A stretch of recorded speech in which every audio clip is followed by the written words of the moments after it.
যে নারী রান্নাঘরে 3টি কাজ করবে ওই নারীর কপাল খুলবে, ওই নারী প্রচুর ধন ও দৌলতের মালিক হবে, পরিবারের সবাই তাকে ভালোবাসবে, সবাই তাকে সম্মান করবে এবং তার কপাল খুলে যাবে। 1 নম্বর আমল হলো, আপনি যখনই রান্না করার জন্য যাবেন তখন আপনি একটি শুদ্ধ করে সালাম দিবেন, আসসালামু আলাইকুম রহমতুল্লাহ।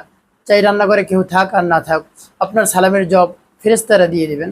সালাম দেওয়া এটা নবীজি সাল্লাল্লাহু আলাইহি সাল্লামের একটি সুন্নাহ, তাই আপনি সালাম দিবেন।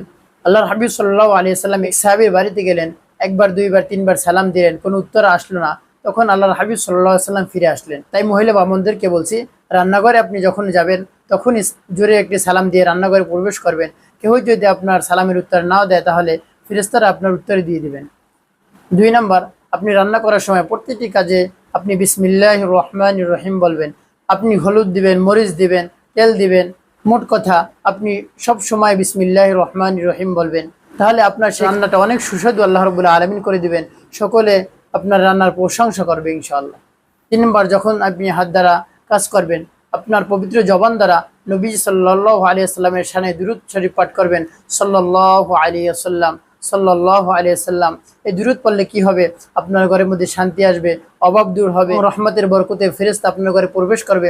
আপনি যখনই কাজ করবেন হাতে তখনই সাল্লাল্লাহু আলাইহি ওয়াসাল্লাম পড়বেন। মহিলা বামনদেরকে বলছি, আপনি যখনই রান্নাঘরে যাবেন, সকালে, দুপুরে, রাতে, যখনই আপনি রান্নাঘরে যাবেন রান্নার কাজ করার জন্য, তখনই আপনি রান্নাঘরে সালাম দিয়ে প্রবেশ করবেন এবং সকল কাজের শুরুতে বিসমিল্লাহির রহমানির রহিম বলবেন।